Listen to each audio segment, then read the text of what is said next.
Curzio Malaparte is one of the, I would say, one of the most prominent Italian intellectuals of the 20th century and a key figure of Europe, especially in the great transition moment from the totalitarianism, the war, and the post-war. Because he became one of Gobetti, who was a prominent anti-fascist, called him la penna migliore del fascismo, the best writer of the fascist movement. He believed in the fascist movement. He believed in the revolution that the fascist movement at the beginning looked like bringing to Italy. He believed in the modernity that was the flagship of the fascist movement back then.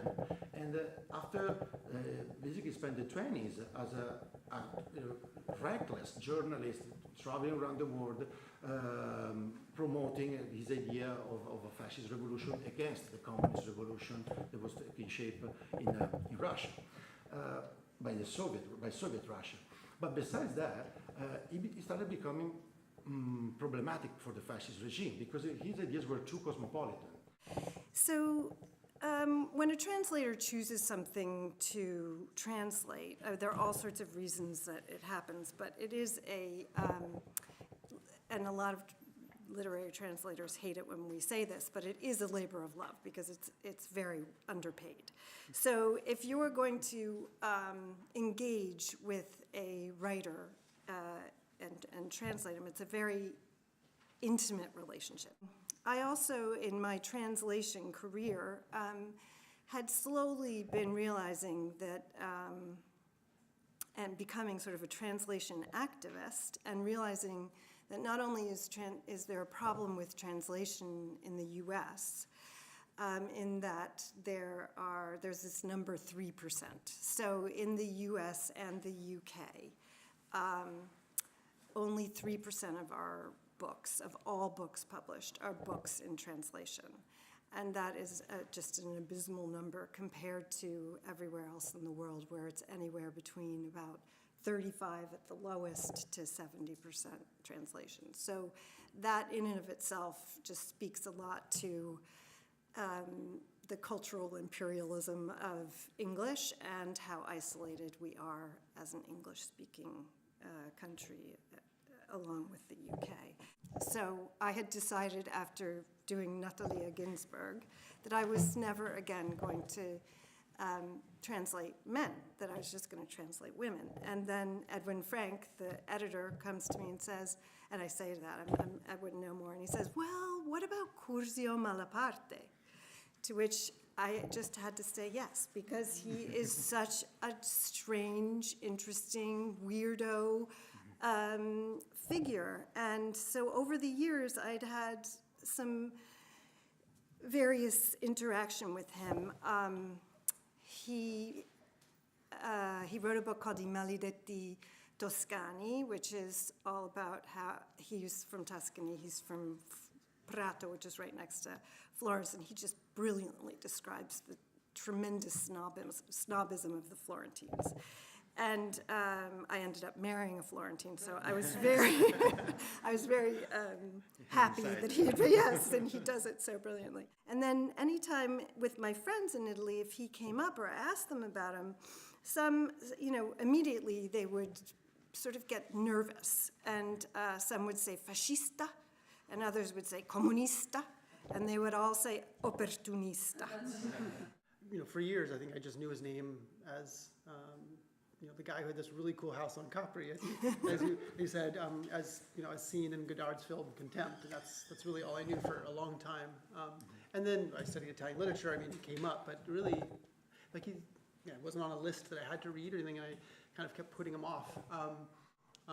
It felt to me that I just did a word-by-word comparison of the Italian and then in a table I kept notes of everything that I thought was mistranslated or was missing. I pretty much got through that before I, in the course of a search, realized that the British edition actually was edited differently and had cut things differently. And generally, the Brits had cut less,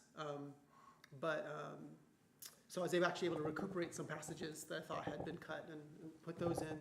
There was actually a fair amount to do. And I did it, so I ended up knowing that novel very intimately. And then we even joked that the edition should have had like a special sticker that's like additional smut translated by Stephen Twilley. And I thought like I want to do more of this. At the time, then Edwin asked me to do a reader's report on an unfinished project, Il Ballo Criminino, and I did, and I recommended publication. So, and then that was that for the time being. That was how I got started, at least with Malaparte. Malaparte is a very interesting character writer in that he is the protagonist of all of his work. Even though he calls them novels, he was very much in the creative nonfiction form way earlier than that category even existed. And so he's sort of predates Philip Roth and Kapuscinski, and so he's very much in there, and you don't ever know where his truth stops and the exaggeration begins. There's a lot of stories and so on, but you know that ultimately he is telling a truth.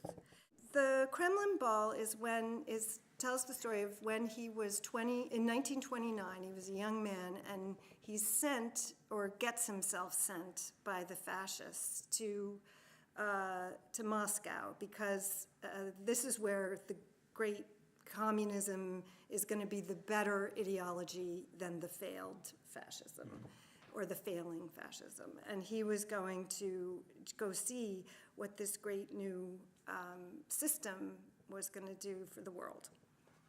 And then he gets there and finds that really there's very little difference, that it's still the elite running everything, even though it's a Bolshevik elite. In 1947, Malaparte, he couldn't wait to get back to Paris just because World War II was over, but the aftermath of that conflict and like the kind of civil war that marked the last couple of years meant that it just wasn't, still wasn't even a safe place to be for somebody with all these ties to the fascist regime. He's getting criticism from left and the right. He was in and out of prison. So when he finally managed to do it, he headed back to Paris, and it was like kind of a natural destination for him because he'd spent time there previously, and a good place for him to kind of try to build up his career again and try to make a kind of triumphant return back to Italy once like politics had quieted down a little bit. So his explicit aim with this diary was just like to just tell the story of this new phase of his life, and his return to Paris and finding kind of checking in again with the French people and how they're doing and recovering from this. He probably never planned it for it to be a private document. It seems like from the very beginning, it's unfinished, but like there is the sketch of a preface that explains what he was doing. It's probably always going to be a public document, just another way to tell his story. And I'm saying, after all, like all his books are ways to tell his story. He's Malaparte, Io, in all of them. So this isn't all that different. He's meeting with various artists, painters, Jean Cocteau, Orson Welles, Vera Corren as actress. And then a little bit later, people like Camus and Marot make an appearance. There are some fantastic set piece narratives. I mean, one of them explicitly kind of could have been in Caput.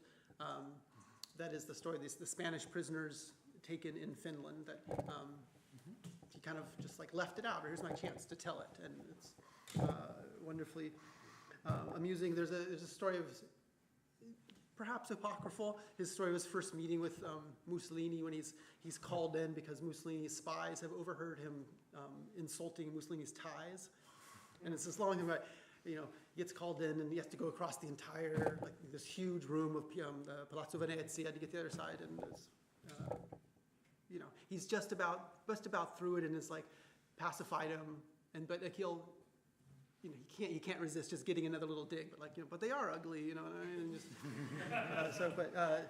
Malaparte was a master of that, and his books are full of this description. That, on the other hand, kind of clashes with what you described before, what you read before, Jenny. Situations that are not just grotesque, but are political, unstable, political, difficult to narrate. Marika's really interesting. She's a character who Malaparte is deeply cynical, and he really believes that in this scenario that we're on a tragic trajectory towards our own self-immolation. And so she represents, in a way, the little sliver of hope.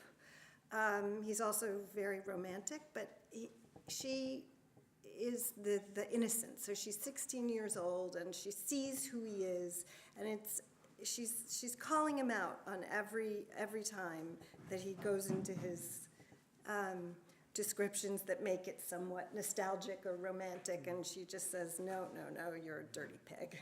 That's it. All of your trying to put this into some kind of explanation for how society could be saved, there could be an ideology, what's wrong with her. She's just like, just not having it. He doesn't ever put himself higher. He's an observer, just like any of us, and he is as implicated in the horror that he describes.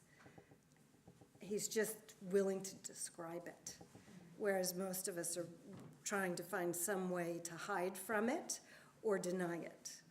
So on that, if you're going to feel uncomfortable with translating certain things, you probably shouldn't be translating that book. And then also, as a translator, and because I'm a writer, it also helps, I sort of become Malaparte, so it's almost as if I wouldn't want to censor myself, do you know what I mean? There were some things, he's very, there's a character in here who's flagrantly gay, and he says a few things that are a little bit, and I'm like, but I would never not translate that, absolutely, in the best spirit of how Malaparte felt about it.